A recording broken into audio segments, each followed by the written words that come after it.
Welcome to Chillin' 101. We hope this video helps.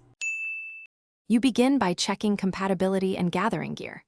Make sure the set-top box accepts HDMI or supports casting, because that determines the method.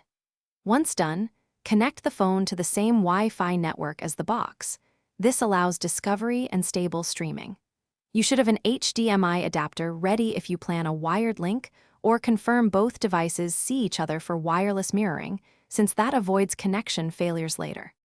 Now perform the core connection steps.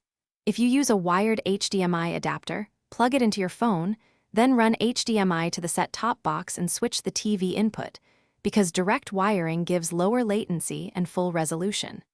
If you cast wirelessly, enable screen mirroring or cast in your phone's quick settings, then select the set-top box or external dongle.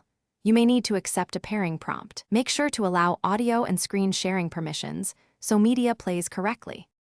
Finish by testing playback and adjusting settings so picture and sound match expectations.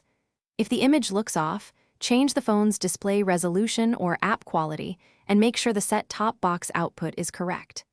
If audio is missing, check the TV's audio input selection and the phone volume and restart the media app.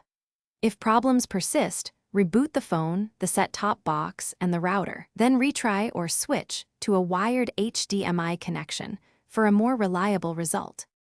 Thanks for watching. Consider subscribing if we helped you.